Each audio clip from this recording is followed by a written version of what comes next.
Hello student, welcome to my channel economics in easy way. आज हम आ गए हैं हमारे टॉपिक भुगतान शेष के पार्ट 2 पे। आज हम उस टॉपिक को पढ़ने वाले हैं भुगतान शेष में। इससे पहले मैंने पार्ट 1 बनाया था जिसमें हमने भुगतान शेष के घटक के बारे में पढ़ा था और भुगतान शेष होता क्या है इन चीज़ों के बारे में पढ़ा था। चलिए टॉपिक को शुरू करते हैं। तो भुगतान शेष में संतुलन और असमानता, जिसको हम असंतुलन भी बोल सकते हैं। असंतुलन कब आएगा? जब आपको पता होगा, मैंने आपको बताया भी था कि हमारे दो खाते होते हैं, एक होता है चालू खाता, एक होता है पूंजी खाता। यदि वो शून्य के बराबर नहीं है और यह किस में परिवर्तन लाता है? आधारिक रिजर्व में परिवर्तन लाता है, तो उसको हम कहते हैं बीओपी असंतुलन। यानी कि वो जो है चालू खाता प्लस पूंजी खाता वो शून्य के बराबर नहीं है, तो इसका मतलब या तो उसमें ज़्यादा होगा या कम होगा, जो भी होगा, तो उस सिचुएशन को हम क्या कहते हैं? बीओपी असंतुलन। बीओपी असंतुलन दो तरीके से हो सकता है। एक होता है बीओपी अधिशेष, जब चालू खाता प्लस पूंजी खाता शेष कुछ सकारात्मक संख्या हो, यानी कि जो भी संख्या आएगी वो किस में आए? कुछ प्लस में आए। तो उसमें क्या आएगा कि जो विदेशी मुद्रा में शुद्ध आवक प्रवाह की वृद्धि है। डेफिनेटली जब वो प्लस में आ रहा है तो इसका मतलब क्या है कि हमारे यहाँ कुछ करेंसी ऐड हो रही है, विदेशी मुद्रा हमारे यहाँ आ रही है। तो ऐसे उसको केस को क्या कहेंगे? बीओपी अधिशेष।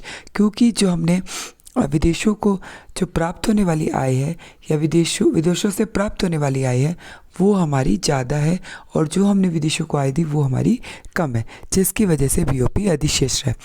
बीओपी घाटा कब होता है? जब चालू खाता प्लस पूंजी खाता कुछ नकारात्मक में, यानी कि नेगेटिव में, यानी कि अब हमें विदेशी मुद्रा बाहर की ओर क्या करना पड़ेगा? प्रवाह करना पड़ेगा उसको, और लोगों और विदेशियों को हमें पे करनी पड़ेगी। तो ऐसे केस में क्या होता है? बीओपी घाटा। जैसे मैं आपको समझाना चाहूँ तो ये शीट है। कल की वीडियो में मैंने आपको बताया था कि दो हमारे अकाउंट होते हैं। एक होता है हमारा चालू खाता, जैसे देखो ये करंट अकाउंट चालू खाता, और एक हमारा पूंजी खाता। ये जो मैंने आपको बैलेंस शीट दी है, अगर आप देखें तो चालू खाते में कुछ 45.9 हमारा जो है 45.9 हमारा करंट अकाउंट बैलेंस, लेकिन ये माइनस में। इसका मतलब क्या है कि यहाँ पे हमारे जो इंपोर्ट है वो ज़्यादा है, एक्सपोर्ट जो है वो हमारे कम है। यानी कि हमारा इनकम का इनफ्लो कम हुआ है, आउटफ्लो ज़्यादा हुआ है। अब दूसरी तरफ अगर मैं देखूं, हमारा जो पूंजी खाता है इसमें 62 है, यानी कि वो है पॉजिटिव में।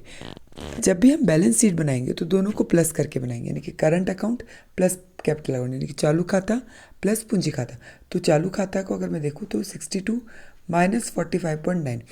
अच्छा, इसमें अब कुछ हम कहते हैं एरर एंड ओमिशन, मतलब कुछ भी गलती त्रुटि हुई तो उसके लिए हम ऑलरेडी अपनी तरफ से कुछ माइनस कर देते, तो हमने -3 कर दिया, तो हमारा बैलेंस ऑफ पेमेंट आया 13। ये पॉजिटिव में है। पॉजिटिव में आने का मतलब है कि इतनी हमने करेंसी कमाई किसके थ्रू? जो हमने रेस्ट ऑफ द वर्ल्ड के साथ में ट्रेड के थ्रू, इन्वेस्टमेंट के थ्रू इतना पैसा हमने कमाया। अब ये पैसा कहाँ जाएगा? ये पैसा जाएगा किसके पास में? रिजर्व बैंक के पास में। तो इसको क्या कहेंगे? हमारे यहाँ कैपिटल का क्या हुआ, पूंजी का क्या हुआ? अंतर प्रभाव। मान लो ये वैल्यू माइनस में आ जाती तो क्या होता? वही उतने ही पैसे रिजर्व बैंक को अपना फॉरेन एक्सचेंज पे करने में लगाता। तो इससे क्या, आधारिक रिजर्व जो हमारा वो डेफिनेटली उसमें चेंज आता है। तो आधारिक रिजर्व में कब चेंज आता है? जब हमारा भुगतान असंतुलन होता है, जब चालू खाता पूंजी खाता शून्य के बराबर नहीं होता है। तो जब बीओपी घाटा यानी कि बीओपी घाटे में है, भुगतान शेष घाटे में है, तब तो हमारी जो रिजर्व बैंक है उसको बाहर की तरफ फॉरेन करेंसी क्या होगा? फॉरेन करेंसी का बाहरी प्रभाव होगा। लेकिन अगर वो बीओपी अधिशेष में है तो उसका आंतरिक प्रभाव होगा। दो टाइप की मदें होती है, एक होती है स्वायत्त मदें, एक होती है समायोजित मदें।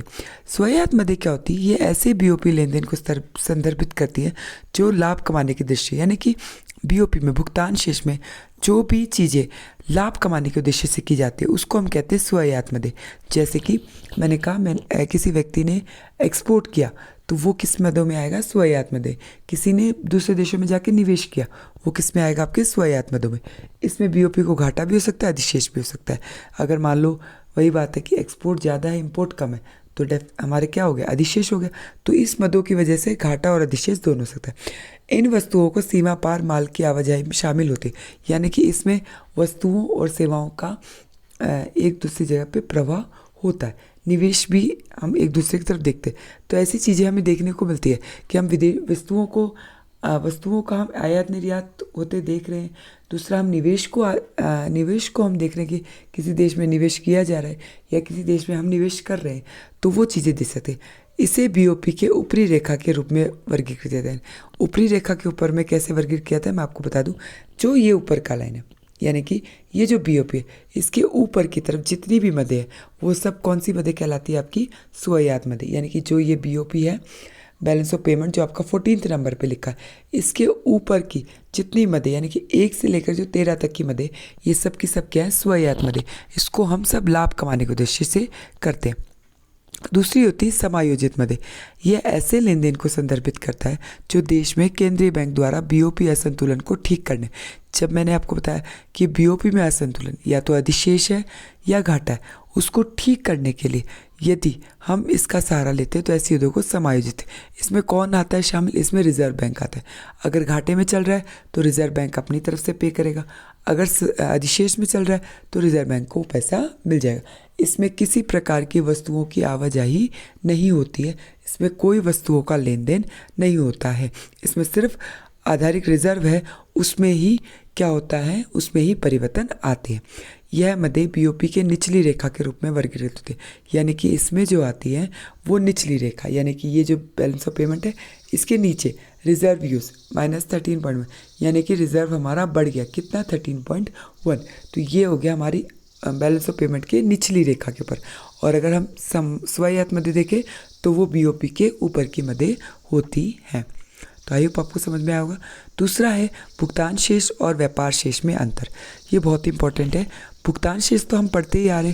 भुगतान शेष किसी देश के शेष विश्व के साथ होने वाली सभी आर्थिक लेन देन का सारांश विवरण है, यानी कि जो भी हम शेष विश्व के साथ में जितना भी आर्थिक लेन देन करते हैं उसको हम भुगतान शेष कहते हैं। लेकिन दूसरी तरफ व्यापार संतुलन क्या होता है? जो दृश्यमान, यानी कि जिन वस्तुओं को हम देख सकते हैं, यानी कि जो वस्तुओं का आयात और निर्यात है, उसको हम क्या कहते हैं? व्यापार शेष।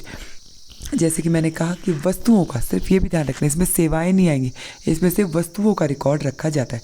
यह चालू खाता और पूंजी खाता दोनों को लेन देन का रिकॉर्ड रखता है। इसमें चालू खाता पूंजी खाता है, लेकिन इसमें पूंजी खाता तो आता ही नहीं है। चालू खाते का भी सिर्फ वस्तुओं का रिकॉर्ड इसमें आता है। यह हमेशा बीओपी को क्या रखता है? इसमें बीओपी हमेशा संतुलन में रहता है।